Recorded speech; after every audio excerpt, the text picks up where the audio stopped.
Hello, hello, hello, and welcome to Benney Babbles yet again. It's Monday, the 24th of August, 2020. Oh, what a year it's been so far. And tonight's guest is the one and only Mitchell Tennant, musician, promoter, and showman. Welcome, a big round of applause. Yay! Oh, hang on a minute. Where is he? Where is he? There he is. Give him a big round of applause. Welcome to the show, Mitch. Thank you for having me. No, thank you for coming on, honestly. So, as I said at the beginning, musician, promoter, and showman. That's how I see you. Is that how would you describe yourself? You summed it up pretty much as it is there, to be honest. Yeah. I guess you could add stress head to that, but well, I think I could add that to most people's. But if we don't get stressed, then we don't get things done because we'll just be idle otherwise. So I try and use the stress as a positive thing. You guess you places. So yeah, Mitch, how many bands are you in at the moment? At the moment, yeah, well, I'm gonna carry the 6 a minute. Hang on. 3 at the moment. 3 at the moment, is it? Yeah. So it's Head Noise. Right, you gotta help me now. Head Noise. Okay, so it's Adam. Head Noise and Trouble. And Trouble. Is the Adam and the Ant plus Adam Ant tribute band, and then is the 80s tribute band, the Spectrums. And so Spectrum's still going as well, is it? So we're still going, but it's kind of coming to its inevitable conclusion, I'd say, at the moment. Right. Okay. So I don't have to divulge any more information yet. But best exclusive, folks. Exclusive. No. So Adamant.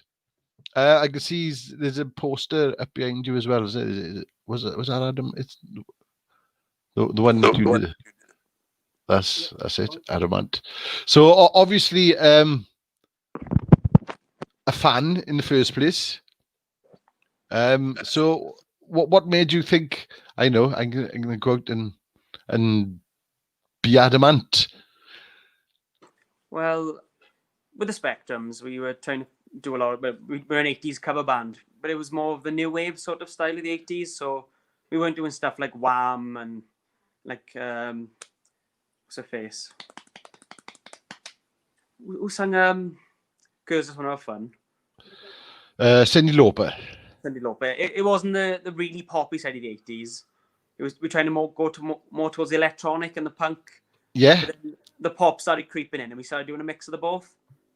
But Adamant was always an artist I always wanted to cover when I was in bands, and never really got to the point where we could have done his work justice. Yeah. Really, because we never have a double drum in, and the backing vocals are always really hard to do because there's a lot of like yelping and screaming over the top of some of the tracks. And we were playing with the band for about, I think we've been together for 6 years now, and 6 years. Yeah. And I don't know, I always really enjoyed playing Stand and Deliver, and we introduced one of Adamant's solo songs, which was Goody Two Shoes. And as we get in towards the end of the Spectrums, we had a bit of a chat as the rest of the band saying, oh, should we try this instead? This might be something interesting to do. And like I've always been a fan since I was younger, and Andrew, the keyboardist in the Spectrums, was a huge fan, and we kind of convinced the rest of the boys, oh, you're fans as well now. And they picked up on it. And, you know, it's basically... I know it wouldn't be. It's good music. Exactly. Well, like I was about to say, it's an excuse to dress up, innit? So, and wear makeup. So, who wouldn't want to go for that opportunity? Look, I can't say nothing about dressing up and wearing makeup. I've been doing it now for 12 years. It is. And it's gives you something different when you're playing someone else on stage. It gives you more of a persona, and that's where the showman side comes in then, because you are a showman, you are a front man, and you know it's, and you can tell that you enjoy what you're doing. Well, that's the thing. See, I've been to see like hundreds of millions of bands over the years, same as yourself, and I always get really engaged with the artists who are more energetic, and they try and make it something a bit strange and weird, and something more engaging, and that's part of the excitement for me. I've always wanted to try and replicate that myself then, with all the the props in some of the bands, and then some of the more the crazy dance moves, and it's fun then. And if you were enjoying it, I hope the people who were watching you were enjoying it as well then, which really adds to the experience, in my opinion. No, you've hit the nail right on the head there. It's exactly the same with me. It was sort of, if I'm going to do this, then I want to do something that I enjoy. Otherwise, what's the point in doing it? And it's it's playing with the audience as well, because you can read the audience, you can tell if they're enjoying it or not, and you can sort of try and alter. But it's, I think, as a front man, it does give you that kind of sort of freedom to play with what you're doing. Oh yeah, definitely. And and do something, even thing, because obviously things will come to your head while you're performing that you haven't thought of before, and it's you'll do it without even thinking about it, and then later on, I suppose the boys in the band say, what was that about? Oh, yeah. What was I doing there? It's like, we done a show once, and I think it was in Jack's actually, with the Spectrums. And I took a copy of Eraserhead on VHS on stage with me, and we just finished a song, and I went up to the guitarist and went, "Oh, what's that behind your ear?" And I just pulled out the copy of the VHS and I showed it to the audience and went, "Look, what is that doing there?" And I found that hilarious for myself. I'm not sure if anybody else did, but adding those little weird surreal elements into it makes it so much fun, because you can find humor in it yourself then, especially if you're playing with. And it doesn't get and it doesn't get sterile either. Do you know what I mean? When it gives you the opportunity to think, oh, well, I'm going to try something different tonight. Yeah, and but yet, because you've got your stable, which is the act, you know what that is. You've got it down to a T now, but it gives you the opportunity then, to play around really, and do things that you wouldn't necessarily do as you. No, definitely. Yeah. It's like whenever we play a new venue, with any of the bands really, I like to look around and I'll check the back room to see if there's any strange things they've left in the dressing room I could take on stage with me, and I suss out if I'm able to jump over the tables and things and halfway through the set. And I think it is quite selfish really, because you are trying to make it about yourself and trying to have the fun and the chaos about it, but. Well, it is about you though. It is about the band. The people have come to see the band, and it's, I suppose, if they're expecting you to do something unusual. So I think it's got to be about you, because even though you think that's what they've come to see. So it's a part of who you guys are then.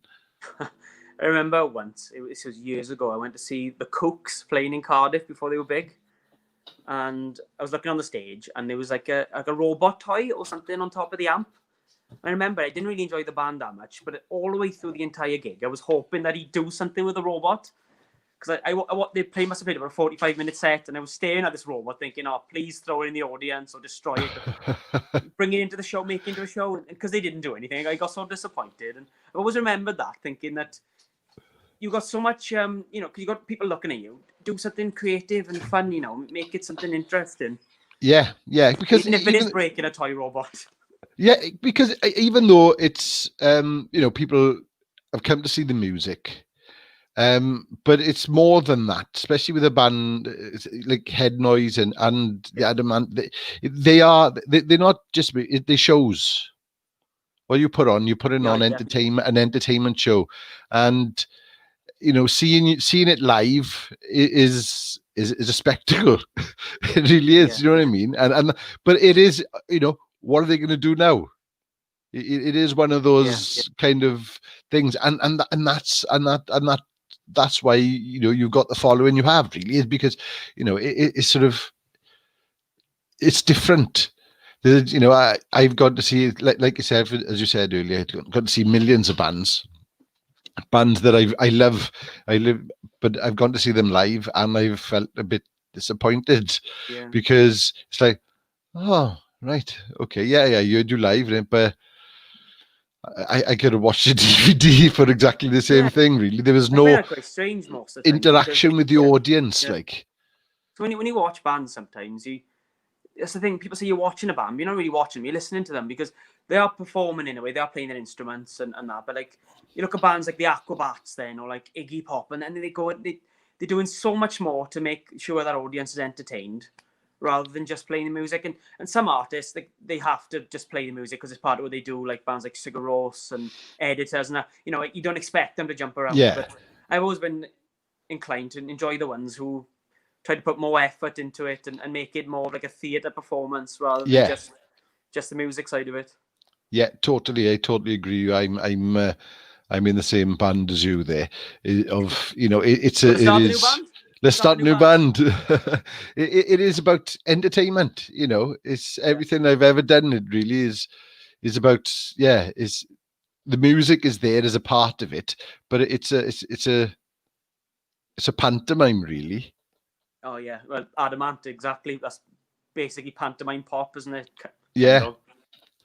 And that's where what I grew up on, and my sisters used to dress me up as Adamant when I was young, like, and I used to, it was me, two older sisters, younger brother, they used to just dress me up as every bloody thing, really. Yeah. But it's Adamant was a big part of my childhood, really. It was I think I can't remember what one it was. I know the first record I ever bought was Joe Boxer and Boxer Beat. Have you heard of that? Do you know that?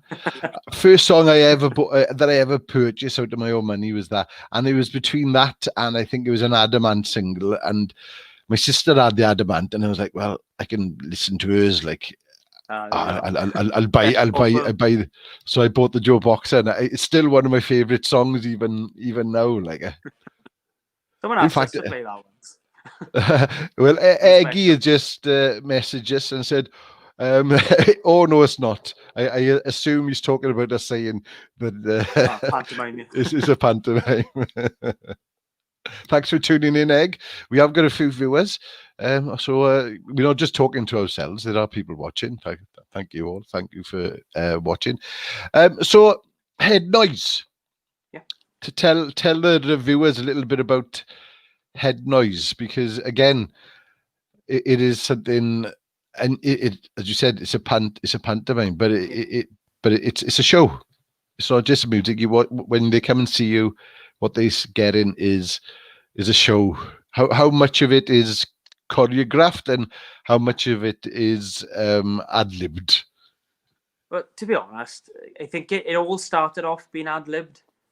So I bring in like props like the skeleton and like the signs we'd be holding up saying like danger hot and throwing things around and that. But then I started accidentally making them regular. So every show we do, even though every single show would normally be different, I started doing the same things at the show, at different shows, and I was getting a bit. I'm starting to get a bit of a rut now. So I've been using this time off now to try and think of some new things to add to the set. So I got some things up my sleeve yet, but. To be honest, there's not enough room in the car for half the stuff I want to take to shows. This is why Elvis got rid of stopped using the coffin. Because it was a nightmare to transport back and forth to different places, especially if you're driving around the country with a coffin in the back. People look at you strange, like. Should have put it on the roof of the car and they stuck it on some of those bungee cords, you know. Oh, we've done that as well. Don't worry. We had to take it to London once. Oh God, that was crazy. I think it was. In fact, I think London was its first outing. For some reason, Cheney had told them that I came out of a coffin. We didn't have a coffin when we booked the gig, so we had to get one made, and that was the first. That was bonkers. That was but it makes doing the gigs more memorable. Oh no, definitely, yeah. I'll always find something different to do at different shows. We did a show in Clevedon once with Head Noise. It was back in January this year. And we started off playing the set, and it wasn't going very well. The sound was a bit misbalanced, and we weren't enjoying it at all. And we had this prop. It was a bottle. It was because we got a song called Mystery Liquid, and we got like a glass bottle with our logo on it. And I usually just put it on the stage and show it off during one of the fake advert sections we do. And like because I wasn't feeling it, I went, fuck this. I just picked up the bottle and smashed it on the floor. Glass went everywhere. And like, I think Wayne in the band turned on to me and said, oh, don't do that. No. Like, he seemed so disappointed at that moment. But like, I've always found that moment a revelation in the band, because that part of the gig totally changed, and the sound got better, and because we were all a bit tense and annoyed as well, it made it so much more fun. And all those people came in and started dancing around with us and chucking it. It was so much more fun. And I think if we didn't smash the bottle, we wouldn't have had such a good time. And I always try and find those little different elements you can try and add to a set to make it fun. Like, don't break things and shout with the audience in glass. Like, but if you can find something spontaneous and fun to add to it, by all means, do it at any given cost. Yeah, that's something that I yeah, again, I'm in the same band with you there. That's what I enjoyed with Elvis, is because I started going out of my way then, because with Elvis we used to rehearse all the music together as a band, but then I used to go off then and write the comedy, and then, but I'd never told anyone exactly what I was doing. It was like, right, this is the order of the songs. They had no clue what I was going to do. Yeah. Every gig, they didn't have a clue what I was going to do in between. So it was to try and shock them as much as it was to shock the audience. Because obviously we'd have a photographer with us as well to make sure we'd get moments because people's faces. And there's a few where I think there's one where I think it's Dawes is just standing there, just standing there shaking. You can see that he's just shaking his head. Oh my God. but it is Dream as well from that gig. Oh yeah, Play the Fest. Fantasy. Oh God, yeah. Oh my God. Yeah. I forgot about that song. Again, yeah, it was the song was bad enough, and then somebody came up with the idea of why didn't squirt cream? No, I think when they came up with the idea, I think it was just, oh yeah, why didn't we just top it off, like when we just do that? And I went, oh, that's an amazing idea. Okay, that's what we'll do. And they were like, no, I didn't mean it. Shouldn't have said it. But no, so obviously over the last, was it 5-6 months now, everything's been like flat. Obviously nothing, nobody's been able to play any gigs or anything. They are looking at opening venues. I see this week they've said that singing doesn't make any difference. So it, hopefully, okay. That they'll sort that out and it can start opening again. But until then, there is a very special gig happening, I believe, in Jack's Aberday on the 4th of September. 5th of September. Is it 5th? 5th of September. Oh, it's Saturday. That's right. 5th of September. Yeah. It's a week Saturday coming now. A week Saturday. Yeah, I'm really looking forward to it. Now, I was a bit disappointed. We were gonna be playing with Infinite Space, but unfortunately, we've had to call it a day at the moment. Not sure what's going to happen in the future, but I'm sure if people wanted to book us, then I'm sure that we'd get together again and do it. But I've been luckily been asked to babble throughout the day, because apparently I like the sound of my own voice. So they said, I know, we'll ask Geraint. He likes the sound of his own voice. So myself and Kat are doing it. Now, Egg was supposed to be doing. He sold it to me from you guys of it was him and me doing something for the weekend in between, and I said, yeah, okay, yeah, we'll do that. But then he didn't tell me that he wasn't doing it. The Cat was taking over, which obviously I'm more than happy to work with Cat. In fact, I can't wait. It should be fun. Me and Cat are going to get together in the coming week to go over some and do some rehearsing. Yeah, but so tell us about how it came to. How it came about. Yeah. Well, once the COVID kicked in, basically, then when it all started off, I had the call from Jackson to say, tell everybody every single event is currently postponed, rescheduled, or cancelled now. And then there was a bit of a tumbleweed moment then on the Jack's social media pages because nothing was happening at the time. And we didn't want to. The thing is, you don't want to book too many gigs and other things for the future because you don't know when the future's going to come yet. You don't know when That's the true. opportunity to play. Because you don't want to keep, you want to book somebody, then cancel it, then keep booking. We've had that a couple of times already now with some of the acts who are playing. I think it's like a Daft Punk tribute and like a Devo tribute coming to town. And it's really hard to kind of predict when you can bring it back to life then. Yeah, that's true.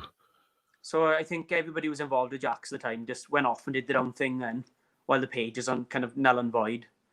Because I know Barry was busy with the things and Paul was busy with his other business. And I was busy myself then with where I work. So we kind of just went dead for about 4 or 5 months. But then the call came in saying, look, now it's a bit late now, but why don't we try and do something? Look, we got this wonderful venue here. You see all these other venues online putting these gigs on and fundraising things. Why don't we try and do something ourselves for a charity? And I was on board straight away. Then I thought, look, I've done other things during the lockdown. I've been trying to do reviews and tried my own radio show, which kind of, it went all right, but kind of failed. And I thought, let's go back to what I know is good and fun, and let's try and put a gig on any way we can. So we met up with some of the people then who were part of the Jax team. And we sat on a table, had a discussion saying, what can we do? Who can we get involved? Is there a possible way to do a live stream without it being, with it being COVID safe? And then we've had a couple of weeks worth of conversation then and throwing around ideas. And then we came up with the COVID idea then, with thanks to Barry for the name then. And we built up this fantastic little gig then with 17 different artists. We contacted, I think, 38 artists and had to whittle it down then. We wanted to include everybody, but I think we were going for more variety and locality as well, because Yeah. I haven't seen many shows like the past couple of years when they just focus on an Aberdeen solid lineup, showing off what we got in our little town as well as what's around the town. So, Yeah.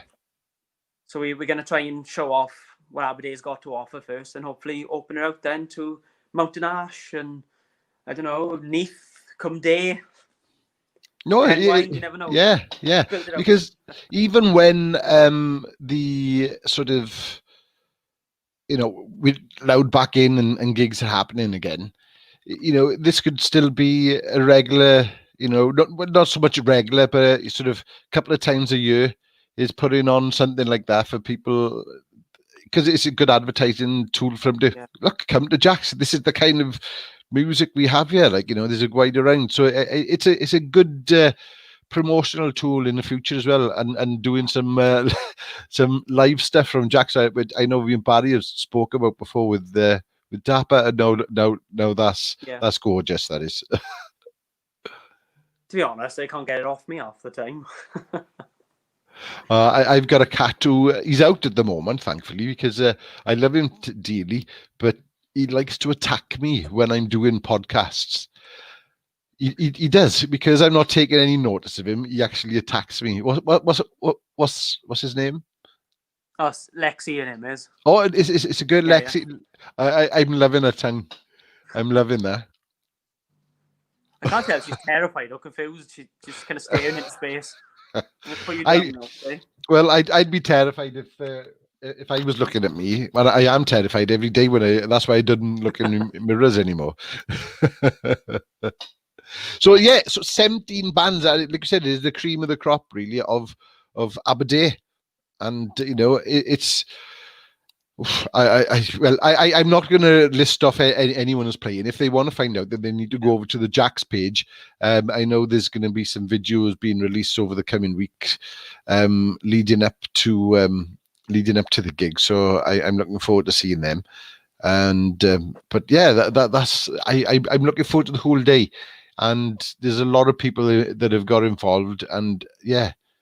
It's you guys have done an amazing job, really, of organising it all, and I take my hat off to you. Well, yeah, because doesn't explode on the day, and some of the bands don't drop out. I'm sure it'll be fine, and if something happened, I'm sure everyone would pull together to try and sort it out. I know Cheney, professional at what he does. I think he's there all day, with the filming and sorting all that out, making sure it's all running properly. And yeah, it basically you guys have done all the hard work, and me and Kat are going to take the glory for it.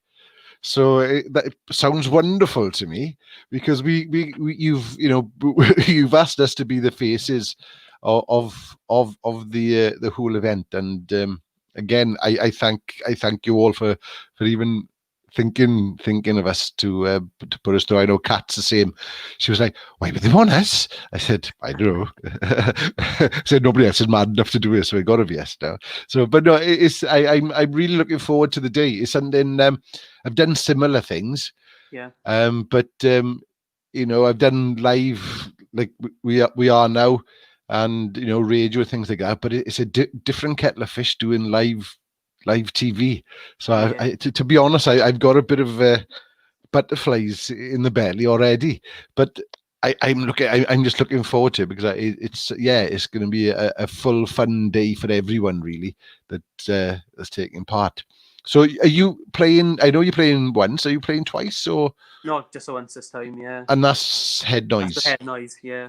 When we put the list of bands together, like I didn't want to be the person to put my band forward, because I wanted to work solely behind the scenes originally, just to make sure we went on course. But I think Alex or Barry mentioned this as well, and I was kind of like, oh, go on then, why not? And I think it does help in a way, because we do something a bit different to a lot of rock bands and acoustic bands, because we're more electronic based, and I don't think there's any other electronic based acts on the bill as well. So it'd be nice just to show off kind of a bit of diversity as well, then, with what we do as well as what everyone else is doing. And it is diversity as well. There's a whole mix of different artists from around the Aberdeen area, and 17 bands. And as you said, I remember talking about this, I think just before the lockdown, really, about the people talk about the good old days of Aberdeen, where there was bands and everything, and it's like, well, hang on a minute, we've still got them, and we've proved the 17 bands, and like you said, you'd whittle that down from like 30 odd. Yeah. And if you'd been able to, you'd have done that, I know. But it's sort of, there is a lot of variety of artists and bands in the valley. So it'd be, music isn't dead in the kind of valley. It's still live, and it's having play somewhere like Jack's that gives the opportunity to local bands, to play with bands that are household names, or that are quite big, and having the opportunity to support them in a little valleys town is great. And I know, because I know you've managed and brought some good artists to the valley as well. So we've had in the past, we've had Space, Electric Six, Neil Innes, John Otway, Hue and Cry, Doctor and the Medics. There are more. I can't think of any of them. Exactly, and but sort of strange artists, to come and play, bigger artists. Exactly, and they come into Aberdeen to play, and it's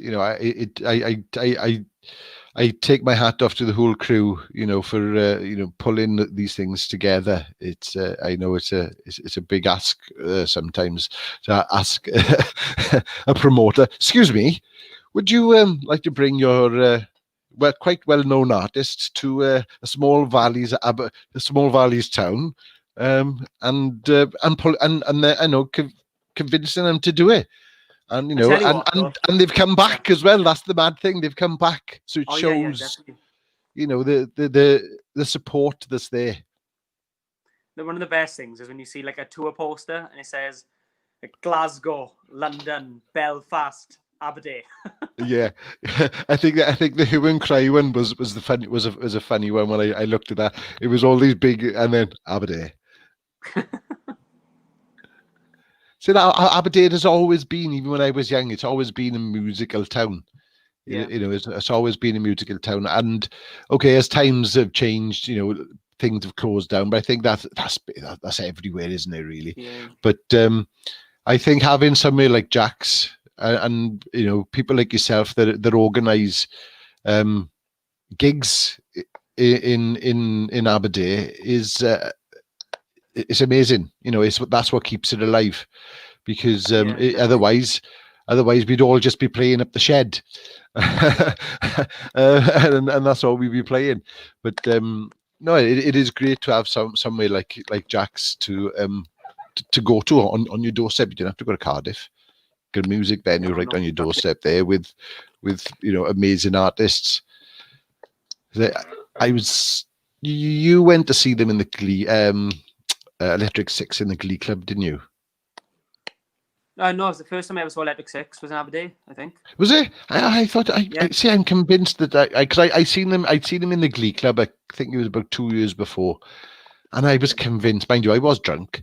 I was convinced that I'd spoke to you. I was convinced I'd spoke to you. Obviously, it was you in another life. It was your doppelganger. I thought I killed him. It must have been after that gig. It must have been after that gig.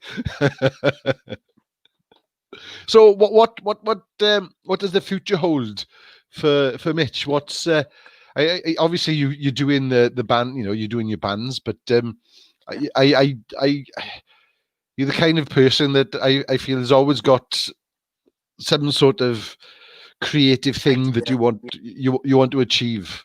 So what's next for you? Well, that's the problem with some people, like you as well. I'm assuming you've got so many ideas, and it's just so hard to bring them all together. It is, yeah. I did actually have plans for another band after the Spectrums, but I'm not sure yet because I might do something else totally different. Or it's confusing. You kind of got to go with the flow and see where you end up. Sometimes I think, yeah. Totally, yeah.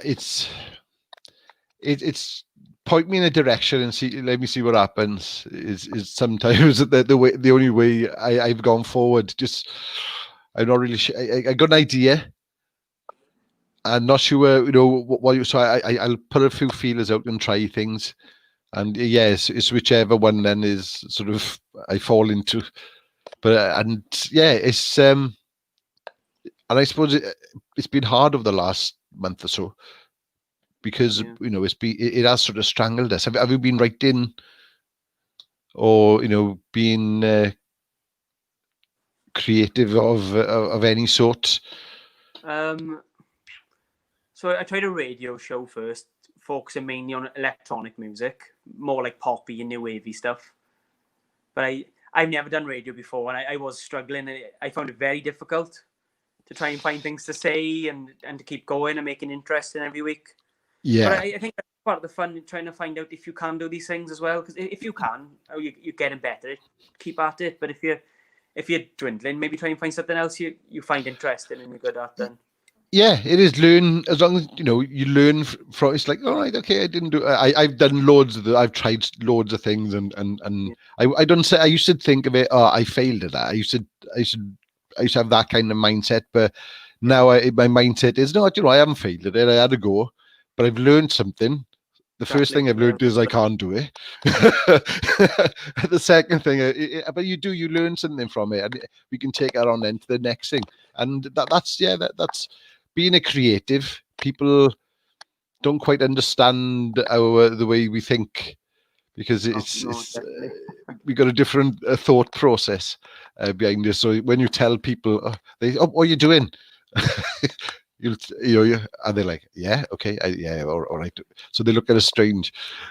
They don't quite understand where we're coming from. But then that's what makes us special, Mitch. That's what makes us special. Yeah, it's the elite club, isn't it? It is. That's what makes us a showman. Is it is. Well, dude, I really enjoyed having a chat with you. So how can people? Yeah, how can people get hold of see you guys? Where do they find your music, and where do they? How when booking is back? How do they book you? Facebook. Usually just Facebook nowadays. I think that's the dominant social media platform, isn't it? Yeah. So Head Noise is www.facebook.com/give me head noise, all one word. I like it. And and Trouble, the Adamant tribute band, is www.facebook.com/AntTroubleUK, all one word. And then most of the information's on there. And if you want to book us or hurl abuse at us, please feel free. I love it. Engagement is part of the fun, isn't it? It is. Do you know what it is? I used to.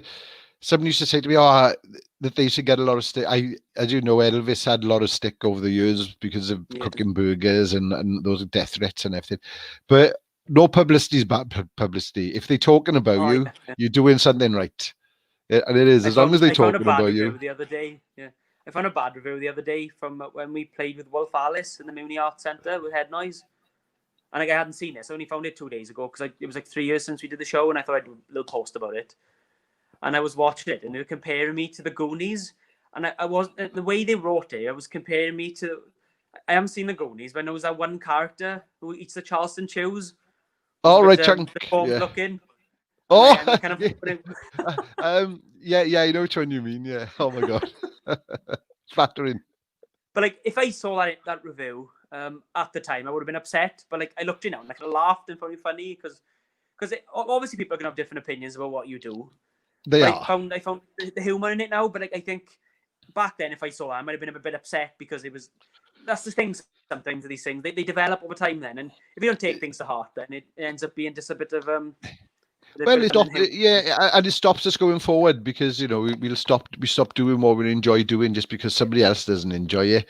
As long as we're enjoying it, and the majority of the people that are there are enjoying it, it doesn't really matter. And as I said earlier, I had loads of bad reviews. In fact, I think I had more bad reviews than I did good reviews. But they went out their way to write something about me still, and people wanted to know, and people still booked me because they wanted to know how bad I was. I think they wanted to know what the controversy was. Understand it, people don't understand what you're trying to do. Sometimes, if you're trying to put an element of comedy and take it seriously. If you're sort of like Groucho Marx deadpan humor, people expect it to be in black and white and told to them as it is. But if you put your own spin on it, it can confuse them and make them angry, I find. No, that's exactly what you've hit the nail on the head exactly again there. It is because they didn't get what I was doing, so that made them angry because it made them feel a bit silly because it makes them feel silly because instead of saying, "I don't really understand what you're doing here," they just, "Oh no, that's shit. It's shit." It's the easiest way. You're saying, just say you don't understand. If you don't understand, I'll explain to you. You probably still won't understand, but it doesn't matter because there's people that do. That's the thing, if you get through to the right people, I find you have so much of a better time as well. Then, you can totally try and please everybody, or you can try and please that select few who are the most interesting and friendliest people you'll ever meet because they're on a similar level to you, or they understand the same sort of interest that you have, I find. Yeah. But that's just from my own experiences. I've always done that. It is. I know my audience. I know not everyone. Elvis wasn't everyone's cup of tea. But I even sort of won some of them over because again, they never really come to see me. When they came to see the act live, they were like, "All right, yeah, I get what you're doing. I get it now." Yeah, but just hearing about it just didn't do it justice. It was one of those kind of acts you've got to see it to believe it. Really, it was. Well, dude, I'm gonna leave you go off and do whatever you're gonna be doing. Thanks very much for coming on the show. Oh, nice. Yes, which one is it? That's my plan tonight, Human League. Awesome. And I might follow it up with Lily Allen as well then. Oh, so some nice tunage tonight. I approve. Well, I'll be back next Monday, I believe. I think I'm talking to a gentleman from Dark Skies, Wales, I believe. I'm gonna have to check in my diary. But I'm hoping to do a podcast in between as well. But if I don't, I shall see you next Monday. Thanks very much to Mitch. Diolch yn fawr. And thanks for everyone that's tuned in. Please leave a like, give us a share, pop over to YouTube and subscribe on there, please, because I got to build things that they allow me to do more things if more people I got. So go over there, go to YouTube, subscribe, and have an amazing day, everyone. Ta-ra!